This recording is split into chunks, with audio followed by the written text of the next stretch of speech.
Hello, c'est parti pour la saison 3. Avant de commencer, j'aimerais faire comme pour la saison 2, c'est-à-dire revenir sur certains points de la saison précédente, certains commentaires que j'ai eus, etc., etc., à ce niveau-là. Et donc, bon, j'ai pas grand-chose à dire pour cette saison-là, donc il y a surtout deux points sur lesquels je voudrais revenir. Le premier, c'est que on m'a parlé de la série Once Upon a Time in Wonderland, et rassurez-vous, je compte la voir. Voilà, donc d'après ce que j'ai suivi, ça s'est produit en parallèle avec cette saison-là. Autrement dit, ouais, donc c'est sorti en même temps. Et donc je traiterai cette mini-série spin-off après avoir traité la saison 3. Donc voilà, donc je passerai pas de la saison 3 à la saison 4, je ferai un petit détour par la série Once Upon a Time in Wonderland une fois que j'aurai fini de traiter cette saison. Et deuxième point, je voudrais m'excuser pour le comportement dont j'ai fait preuve depuis quelques vidéos, dans pas mal de vidéos depuis pas mal de temps, par rapport au fait que une bonne partie de mes réactions, enfin pas une partie pas négligeable de mes réactions, ça a été en réponse à des commentaires que j'ai lus et je me suis montré assez véhément, pas très sur la défensive, un peu attaquant même là-dessus et c'était et je viens de me rendre compte grâce à un commentaire de Lynn qu'au final j'étais allé un peu trop loin là-dessus. Et donc vraiment je tiens à vous présenter mes excuses. Parce que voilà, quand j'ai lancé ces vidéos-là, mon but c'était pas d'être sur la défensive, de dire ouais c'est bon, arrêtez de m'embêter avec vos commentaires, je suis pas d'accord avec ça. Non, c'était pas du tout le but de ça. Et c'est l'impression que je donne. C'est l'impression que j'ai donné un petit peu quand je me suis acharné avec cette histoire de Regina. Et, euh, et ça a été lancé assez au début, quoi, quand j'ai eu des réactions et que quelques personnes, pas beaucoup, mais une partie des commentaires m'a dit ah tu comprends pas, c'est comme ça, c'est comme ça, c'est comme ça. Et moi je me suis vite braqué par rapport à ça en disant ok je réagis par rapport à ce que je vois, etc., etc. Et par rapport à ce que je vois, ça n'a aucun sens, ça n'a aucun sens, ça, ni etc., etc. Et pendant tout ce temps-là, très régulièrement, je me suis mis à attaquer certains commentaires, certains points de vue qui, avec lesquels je serais pas forcément d'accord au bout d'un moment, ou peut-être que je serais d'accord, allez savoir, mais voilà quoi, je me suis braqué assez vite et, euh, au final, ça a plus desservi qu'autre chose et j'ai le sentiment que ça en a. Bah au final, moi qui me suis braqué, ça a fini par braquer certaines des personnes qui voulaient suivre mes vidéos réac. Et donc, et donc ouais, ça a perdu un petit peu de son intérêt. À la base, je voulais vraiment attirer deux types de personnes. D'une part, les personnes qui connaissaient la série et qui pouvaient s'amuser à le redécouvrir à la redécouvrir de par ma vision. Et d'autre part, les personnes qui pouvaient la découvrir en même temps que moi. Ça, et le but, c'était bon, que de faire partager mes opinions, histoire de partager quelque chose entre nous et de se divertir un petit peu. Et me braquer comme ça, m'en prendre à certains commentaires aussi continuellement que je l'ai fait, c'était stupide. C'était vraiment stupide. Et il a fallu un commentaire de Lynn pour me faire comprendre ça. Je la remercie énormément. Euh, donc voilà, je vous promets à partir de maintenant que même si je venais à tomber sur un commentaire qui me plaît pas, qui vient dire ah comment oses-tu penser ça alors qu'en fait c'est ça plus tard, je veux dire, vous savez quoi, je passerai outre, j'en tiendrai pas compte et j'essaierai vraiment de réagir seulement aux commentaires que je trouve vraiment intéressants et qui est plutôt positif, qui amènerait des débats plutôt positifs et constructifs et vraiment et vraiment de mentir à ce que je pense de l'épisode et de l'histoire telle qu'elle est pour l'instant, sans penser à ah, tiens là ça va être comme ça plus tard, il faut je réagis en préparant ça, c'est pas une bonne façon de voir une série. Donc voilà, à partir de maintenant, je vais essayer d'être moins piquant envers les commentaires et être juste piquant envers la série, parce que oui, hein, dès que j'aurai l'occasion de plaindre de la série, je ne la louperai pas, ça ne changera pas. Ça. D'ailleurs, honnêtement, j'ai été piquant sur Regina par rapport à la fin, mais je pense sincèrement, mine de rien, que son revirement, où elle décide de se sacrifier, est mal amené. Ça va trop vite, il y a rien pour instaurer ça. Ça reste un problème, indépendamment de ce que je pense du fait qu'elle va devenir gentille, etc. Complètement indépendamment de ça, je pensais que c'était un problème. Le truc, c'est que voilà, en insistant sur le truc sur lequel j'ai pas mal incité des tonnes de fois, ben ouais, ça a un peu atténué ce que je voulais dire à ce niveau-là, quoi. Donc, à nouveau, quoi. C'était ridicule de ma part de faire ça et j'espère que j'espère que j'aurai le temps de raccommoder les choses sans avoir perdu trop de gens que ça pourrait intéresser. Voilà, donc si vous avez suivi jusqu'à maintenant et que vous commencez à en avoir marre, que je me plaigne de certains commentaires par rapport à la saison 2, jusqu'à la saison 2, je vous promets que je ferai tout ce que je peux pour éviter de faire ça à l'avenir. Voilà, merci à toutes les personnes qui continuent de poster des commentaires sympathiques, pour réfléchir avec moi, pour réagir avec moi, pour réagir à ce que je dis, etc. Par exemple, Arknos qui suit la série en même temps que moi, j'adore lire ses commentaires à chaque fois, je trouve ça très sympathique à lire, très réfléchi aussi. C'est très sympathique de voir ce genre de commentaires et je ne vous en remercierai jamais assez dans chacune de mes vidéos. Donc voilà, merci énormément. On va passer à la critique de l'épisode. On a 3 intrigues qui se passent en parallèle, donc on va les voir une par une. La première, la plus détachée, c'est celle autour de Bellfire, qui est donc repêchée par Mulan, Aurore et Philippe. Voilà, donc au début, ils apprennent à se connaître, etc. Ils comprennent assez vite qu'ils ont Emma en connaissance commune et tout et tout.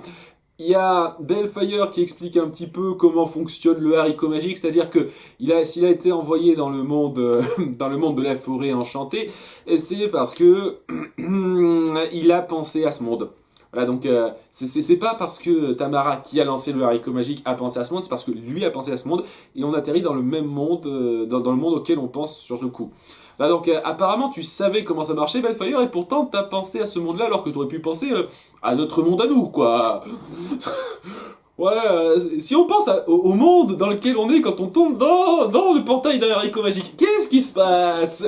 Est-ce qu'on disparaît pour réapparaître au même endroit? Voilà, c'est une réponse qui me satisfait à moitié. Hein, parce que je vous le cache pas, ça me satisfait à moitié. Mais bon, ok, très bien. Et il finit aussi par dire que apparemment tous les personnages des contes et légendes sont connus chez nous. Hein, sachant que oui, Mulan, mine de rien, c'est une légende indienne qui a peut-être ou pas existé. Donc déjà, c'est un cas un peu particulier. Il lui parle du film. On a fait un film sur toi, Mulan. Donc ouais, les films Disney existent. Apparemment, ou alors tu fais référence à un autre film Mulan, je sais qu'il y a eu un autre film Mulan qui a été fait, si ça se trouve il y a eu d'autres, hein, je vous cache pas, avant le Mulan des années 90, j'ai pas fait gaffe, c'est pas impossible, hein.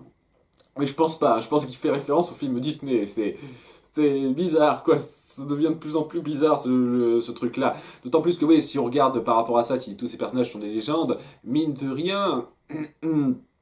Le personnage de Robin des Bois, qu'on voit dans cet épisode justement, est quand même tiré... donc bon, c'est une légende, il n'existait pas vraiment, mais il vivait dans des contrées de chez nous. Voilà, donc c'est un peu bizarre quand même ce truc-là. Je sais pas, peut-être que ça va être un tout petit peu mieux expliqué sur le coup. Voilà, c'est un truc dont j'ai parlé au tout début de mes réacs quand j'ai lancé ça, c'est-à-dire, alors est-ce que ils vont réussir à mettre en place un univers qui se tient avec tous ces personnages-là? Et jusqu'à présent, je veux dire, ça passe quand on n'y réfléchit pas trop, mais dès lors qu'on y réfléchisse, c'est légèrement bancal. Et c'est pas parce que Bellfire dit ah tiens, vous êtes chez nous, vous inspirez des légendes que tout d'un coup ça a du sens quoi. Voilà. Histoire de dire, c'est pas gravissime, mais c'est juste que, voilà, je trouve qu'ils auraient pu être plus doués, être plus carrés pour instaurer leur univers. Donc ouais, Aurore a apparemment le pouvoir de communiquer avec les autres dans son sommeil à partir de maintenant à volonté. Ok. C'est pas comme Blanche-Neige ou Henri où ça finit par partir comme ça, oui, parce que ouais, ça restait très con dans l'épisode où c'était consacré à ce niveau-là, hein. Ouais, à nouveau, hein, l'épisode 8 de la saison 2 que j'ai pas du tout aimé, mais Et ouais, donc apparemment, elle peut parler à tout le monde, mais il semble aussi insinuer que elle pourrait parler à Emma. Alors je veux dire, ouais, qu'à un moment donné, je pourrais me voir ces personnes en rêve, et Bellfire dit à Emma que je l'aime et que je vais bien, et dire, d'accord. Je veux dire, à la place de Aurore, je dis, non, en fait, cette personne n'a pas l'air d'avoir été touchée par la malédiction du soleil, donc je ne devrais pas pouvoir discuter bien ça. Donc c'est de la connerie, ce truc. D'autant plus que, je sais pas, c'est mal amené et pour rien en fait, parce qu'elle peut discuter avec personne, vu que apparemment le fait d'être au pays imaginaire, ça ferme les possibilités. Ou alors c'est peut-être du fait que durant tout l'épisode, on voit pas un seul de nos persos dormir au pays imaginaire, donc ouais, ça joue aussi, hein. À nouveau, c'est bizarre, donc ouais, c'était très maladroit de mettre ça sur le tapis, sachant que ça ne sert à rien.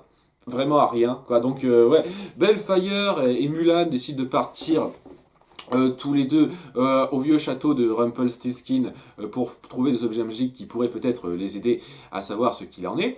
Et c'est là qu'ils tombent sur Robin des Bois qui s'est installé dans les lieux. Hein, et bon, il est assez vite conciliant. Il trouve une boule.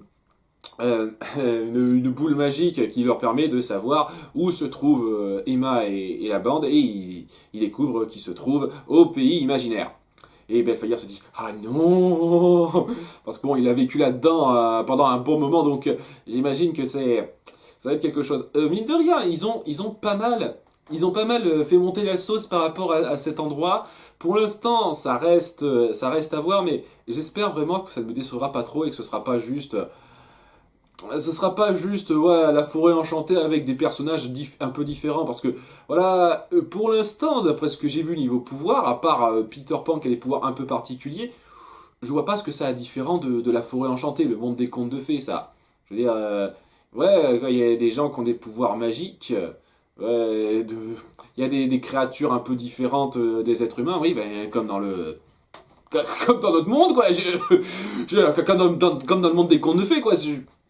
Ouais, c'est pas. Je vois rien de sensationnel en comparaison avec la forêt enchantée. Donc j'espère, sincèrement, que dans la suite ce sera bien fait. Voilà, donc on est que le premier épisode, donc c'est pas trop grave à ce niveau-là, mais voilà, j'espère que que vous respecterez ça, que vous ne me décevrez pas par rapport aux attentes que vous m'avez données à ce niveau-là. Voilà ce que je veux dire. Du côté de nos 6 héros qui naviguent pour retrouver Henri, on voit que l'épisode se veut être légèrement centré sur Emma, vu qu'on a un tout petit flashback au début d'elle qui accouche d'Henri et qui n'arrive pas à l'accepter parce qu'elle se juge indigne d'élever un enfant. Et c'est suivi par elle qui nous pique une crise stupide.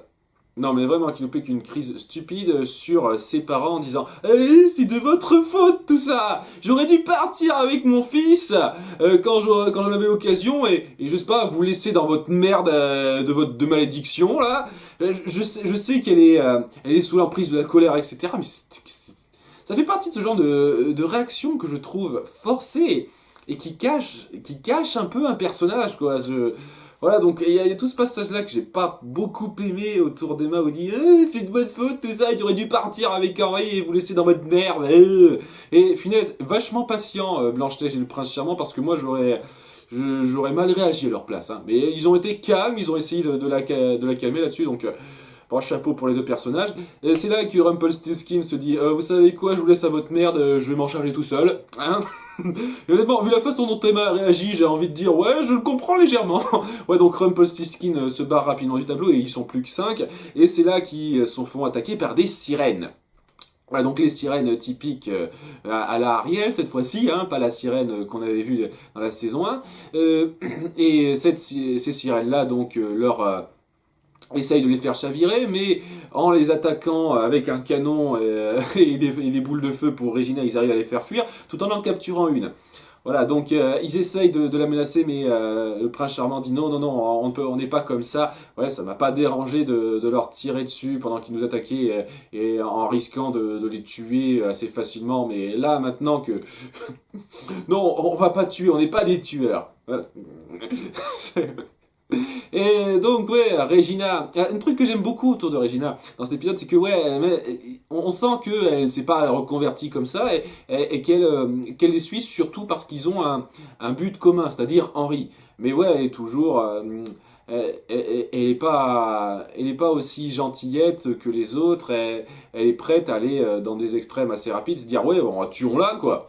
Tuons-la, torturons-la, y a aucun problème. Donc cool. Ça crée une dynamique intéressante au sein du groupe. La sirène, qui est donc pas super contente de s'être fait capturer, joue d'un espèce de coquillage, de corne coquillage là qui fait venir une tempête et qui les fout un peu dans la merde sur leur bateau.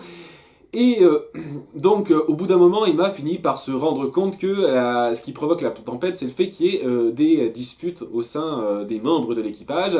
Elle finit par par les ramener à la raison en se jetant à l'eau et en se mettant en danger. Ça les a mis tous mis d'accord. Même si je sais pas, à la place de Regina, j'aurais été plutôt contente. Et j'aurais pas été d'accord. Non, non, ne la sauvons pas, c'est bon. Enfin bon, ils se mettent tous d'accord pour la sauver. Ça parvient à calmer l'atmosphère et à remettre le bateau d'aplomb. Sachant que pendant ce temps-là, Regina avait transformé la sirène en bois. Et donc, je sais pas, apparemment, ils l'ont laissé à son sort. Ils en parlent plus après. Je veux dire, je sais pas, ouais, alors peut-être que ce sera remis sur le tapis, j'espère. Et donc, suite à ça, Emma leur dit arrêtez d'être con, maintenant je suis votre chef, vous suivez mes instructions, on travaille ensemble. Alors que bon, il me semblait que c'était. Ouais, je sais pas, cette espèce de façon d'appuyer, de confirmer qu'on doit travailler ensemble, ça m'est paru un petit peu implicite à la fin de la saison 2, mais apparemment il fallait que ce soit clarifié, donc c'est clarifié, et maintenant c'est elle la nouveau chef, parce que elle l'a dit. Voilà. Et parce que c'est un peu le personnage principal, l'élu, etc., etc., j'imagine. Un petit mot rapidement sur Killian Jones, qui est pas un très grand filou dans cet épisode. Il est très conciliant avec Emma en disant ouais, j'ai bien connu Bellfire moi aussi, donc je te donne ça, etc. Ça lui appartenait, et tout quoi. Je veux dire, il était plutôt sympa dans cet épisode le prince charmant dit que c'est un filou, etc. Alors que bon, hein, il s'est montré très coopératif durant tout l'épisode. Donc ouais, c'était bizarre qu'ils mettent ça sur le tapis, le prince charmant. Enfin bon, cela étant, ouais, c'était pas la partie la plus intéressante, c'était juste histoire de dire, histoire de confirmer et clarifier. Voilà, on doit se serrer les coudes et travailler ensemble. Ok, j'avais un peu compris ça. Bon, ça présente aussi les sirènes qui, j'imagine, auront une importance par la suite. Ah, alors, vous pariez combien que Ariel va être dans ce monde? Voilà, on va avoir une princesse qui s'appelle Ariel dans ce monde et qui va jouer un petit rôle. Vous pariez combien que ça va être le cas? Parce que je suis sûr que ça va être le cas. Sinon, donc, dans le troisième et dernier segment, entre guillemets, en parallèle, on a donc Henry qui est amené donc au pays imaginaire par Owen et Tamara, et ces deux-là découvrent assez vite que l'organisation qui les a amenés là pour une mission, et ben en fait c'est joué d'eux et que depuis le début, ceux qui étaient derrière tout ça, c'était Peter Pan et ses enfants perdus. Garçons perdus entre guillemets parce que tous les acteurs ont clairement plus de 18 ans, essayent de se faire passer pour des ados. Ouais, alors je sais que c'est. Je comprends le principe. Mine de rien, il y a une loi sur le travail des enfants acteurs qui peut être un peu délicate pour les créateurs de films, de séries, etc. Donc c'est pour ça qu'on a tendance à être un petit peu à se restreindre un peu là-dessus et à pas prendre des centaines d'enfants acteurs dans des films, des séries et à en prendre seulement quelques-uns de temps en temps. Voilà, c'est pour ça qu'il y a quelques épisodes où on voit des enfants dans une série, dans la série, mais pas des masses, quoi. On joue pas énormément là-dessus. C'est tout à fait compréhensible, ou alors c'est juste des figurants. Et à ce moment-là, c'est autre chose. Mais voilà, quoi. Tous les enfants perdus sont des ados, et on découvrira plus tard que Peter Pan aussi est censé être un ado qui est joué par un gamin de 18 ans. Voilà, donc un jeune adulte de 18 ans, quoi. C'est dommage, quoi. J'aurais pas été contre qu'ils prennent un vrai ado pour jouer Peter Pan et pas juste quelqu'un qui se fait passer pour un ado parce que là, ouais, vraiment, à 15, il fait au mieux 15-16 ans, le gars, hein, mais au mieux, hein, on lui fait pas plus jeune que ça, donc, ouais, bon, petit détail, donc ouais, ils les ont blousés et au final, tout ce temps, ils les ont manipulés pour qu'ils amènent Henri au pays imaginaire. J'aime beaucoup le concept, ça me déçoit pas que, au final, cette organisation qui veut se débarrasser de la magie n'existe pas et que c'était une manipulation de la part de Peter Pan et de ses garçons perdus. Mais voilà, ce qui me déçoit énormément là-dedans, c'est que Tamara et Owen sont super expédiés. Ça, voilà, donc Tamara se prend une flèche dans le dos, on croit qu'elle est morte, mais elle se fait vite tuer par Rumpelstiltskin plus tard, donc voilà, elle est morte. Owen, je vais garder un léger espoir sur le fait qu'il pourrait peut-être avoir un rôle dans la suite. J'espère sincèrement, s'il vous plaît, parce que voilà, il est pas tué de façon conventionnelle, c'est l'ombre de Peter Pan qui lui vole son ombre en fait. Et donc, une fois son ombre volée, il gît sur le sol sans vie. Donc, ça ressemble un peu à une mort. Ça ressemble un peu à une mort. Mais il y a peut-être moyen, je l'espère de tout cœur, que ce soit pas sa fin et que son ombre réintègre son corps et qu'il revive. J'espère vraiment. Mais voilà, donc, pensez donc, que ça me déçoit parce que je trouvais que les personnages d'Owen et Tamara étaient très intéressants et méritaient d'être développés. Je veux dire, pourquoi Tamara s'est inscrit dans cette organisation? Pourquoi Tamara voulait se débarrasser de la magie? Et je pense pas que c'est parce qu'elle a épousé Owen et que donc comme Owen a une dent contre la magie, elle aussi a une dent contre la magie. Je trouve que c'est très simpliste. Moi j'aurais plutôt vu ça que comme ils ont tous les deux une dent contre la magie, c'est ça qui les a fait se rencontrer et se rapprocher. C'était plus logique. C'est plus logique pour moi, mais bah, on le saura pas apparemment. On saura pas ce qui a entraîné Tamara à être... à vouloir se débarrasser de toute magie sur Terre, pourquoi elle déteste la magie, etc. etc. Voilà, peut-être qu'on aura un flashback de Peter Pan ou d'un de ces garçons perdus qui nous montrera ça. C'est tout ce que je peux espérer, mais apparemment, ouais, le personnage sera plus qu'en toile de fond, apparaîtra à peine, s'il réapparaît, parce que c'est pas impossible qu'il réapparaisse plus jamais, le personnage de Tamara, comme celui d'Owen d'ailleurs. Et voilà, quoi. C'est des personnages qui avaient des motivations très intéressantes et je trouve que le fait de se sentir trahi en plus, c'est-à-dire le fait d'avoir cru en une cause et qu'au final, bon, cette cause s'est joué d'eux, les a manipulés, etc. Ça aurait pu faire des personnages à la psychologie intéressante qui auraient pu être développés autrement de comment ils ont été développés avant. Il y avait vraiment du potentiel là-dedans. Et non, apparemment. Alors, j'ai mis une petite réserve pour Owen. J'espère de tout cœur, qu'il réapparaîtra et qu'il n'est pas mort, on le laisse tomber. S'il vous plaît, ne me le dites pas en commentaire. Ou alors, mettez-moi un spoiler pour ça. Parce que, sérieusement, je veux le savoir, quoi. Je veux le découvrir par moi-même. Donc ouais, c'est vrai, c'est le truc qui me déçoit le plus dans cet épisode. Ah, voilà, mais ce qui ne va pas me décevoir, pour l'instant en tout cas, c'est la façon dont est traité le personnage de Peter Pan, en dehors du fait qu'il est joué par un gamin de 18 ans. Donc, en s'enfuyant, Henri tombe sur un garçon perdu qui dit qu'il veut s'échapper de là parce que voilà quoi, il a peur de la tyrannie de Peter Pan, etc., etc. Ils font un petit bout de chemin ensemble. Henry finit par utiliser le peu de poussière de fée qu'il avait en montrant qu'il croit vraiment aux choses et qu'il peut s'envoler, etc. Et le garçon perdu s'avérait être au final Peter Pan.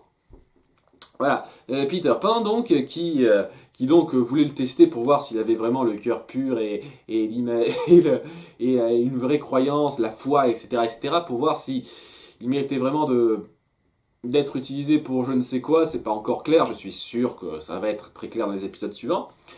Mais voilà le truc que beaucoup de gens risqueraient de déplorer dans cette saison 2, c'est que Peter Pan et ses joyeux drilles sont en fait des méchants.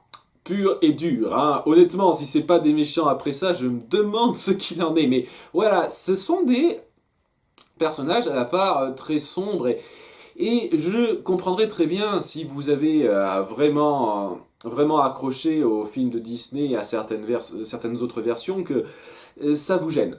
Moi personnellement, ça m'a toujours gêné dans les films Disney le fait que Peter Pan soit dépeint comme une espèce de garçon du côté du bien, le gentil, etc. Alors que il fait des tonnes d'actes qui sont répréhensibles et qui le rendent très gris, pas méchant, mais très gris comme personnage et voilà, pas tout blanc, pas tout noir, c'est gris comme personnage. Et le fait que chaque film traite ça comme si, chaque film animé traite ça comme si c'était lui le gentil de l'histoire, le héros et tout, ben ça m'a toujours gêné un petit peu. J'en ai déjà parlé dans mes critiques, donc je vais pas aller trop en détail là-dessus. Donc le fait que ça parte sur ce détour à 180 degrés, entre guillemets, parce que voilà, il n'était pas irréprochable le Peter Pan des histoires de Disney, ben je trouve ça intéressant. Voilà, on fait de Killian Jones, le capitaine Crochet, un personnage au passé assez tragique, qui est plus un anti-héros qu'un méchant en soi, qui a toutes les possibilités de devenir gentil au fur et à mesure. Sérieusement, hein. On fait de Peter Pan une espèce de méchant au dessin sombre. Ce retournement de situation me déplaît pas. Alors, tout dépendra vraiment de quels sont les plans de Peter Pan, comment il va les réussir, quels sont ses vrais pouvoirs, jusqu'où ils s'étendent. Voilà, ça dépendra de comment sera traité Peter Pan. Pour l'instant, on a juste un aperçu de Peter Pan, donc je ne peux pas dire grand-chose, mais comme amorce, je trouve que c'est pas mal comme concept. Donc, ça pourrait me plaire si c'est bien géré plus tard. Sinon, dernier petit truc à dire en termes d'histoire, c'est que donc Rumpelstiltskin est en chemin tout seul pour s'occuper de ça. On le voit tuer Tamara alors qu'il passe à côté d'elle et parce que pour se venger par rapport à son fils, donc c'est compréhensible. Ça, je veux dire, voilà, je déplore un peu cette mort, mais je veux dire, je comprends très bien d'où elle sort, quoi. Et on le voit aussi déclarer un peu la guerre à Peter Pan parce que maintenant il est super méga attaché à Henry. Voilà, c'est-à-dire que vraiment quoi, ok. C'est là que je comprends vraiment et pas d'une façon positive pourquoi ils ont tenu à créer ce lien de parenté entre deux parce que en dehors de l'épisode Manhattan où ils ont eu quelques conversations intéressantes et qui les rapprochaient un peu, Henry et Rumpelstiltskin n'ont eu aucun moment de rapprochement.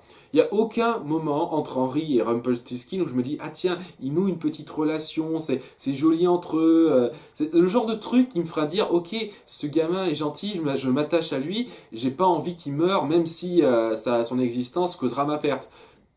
Il n'y a aucun truc comme ça. Il n'y a aucun truc comme ça à part l'épisode Manhattan. Et c'est le truc quoi. C'est juste ce lien du sang forcé, je trouve toujours que c'est forcé, qui fait que ouais, Rumpelstiltskin ne peut pas se résigner à laisser Henry mourir. Et je trouve que c'est vraiment dommage. Je veux dire, même en gardant ce lien du sang, vous auriez pu vraiment créer des moments de rapprochement entre ces deux-là. Parce que voilà, quoi, le fait de vouloir se frotter à quelqu'un dont il dit lui-même qu'il sait qu'il ne l'emportera pas. Apparemment, Peter Pan est censé être plus puissant que Rumpelstiltskin, en tout cas dans son monde. Donc Rumpelstiltskin sait qu'il ne l'emportera pas. Mais il va quand même s'y jeter à fond par principe, parce qu'il veut à tout prix sauver Henry, etc. etc. Et, et voilà, quoi, ça a beau être son petit-fils, ça aurait été vachement cool de créer de vrais liens, de vrais moments de liens forts entre eux avant ça pour que ce soit beaucoup plus crédible. Et ça pêche un peu là-dessus. C'est très dommageable, c'est très dommageable. Puis un petit truc, quand il fait sa déclaration de guerre à un des garçons perdus, Le garçon perdu lui envoie une espèce de poupée en chiffon. Enfin, je sais pas, c'est une poupée en chiffon ou en paille, je sais plus exactement le détail. Et il tombe en larmes en la voyant.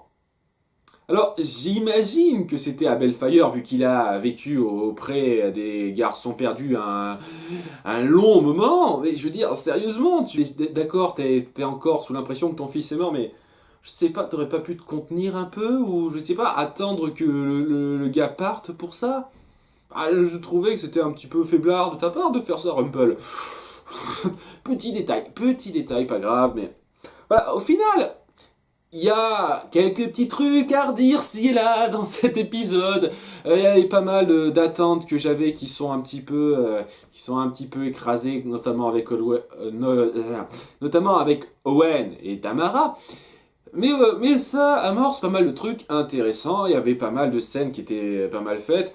La dynamique entre notre groupe de 5 héros, puisque maintenant Rumpelstiltskin est en solo, est pas mal sur certains points. Ça promet des choses intéressantes.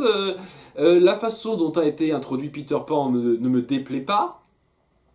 Donc, je suis plutôt cool avec pas mal de choses qui ont été introduites. Et si c'est bien géré pour la suite, ça pourra me plaire. Voilà, à très bientôt pour l'épisode 2. Ciao!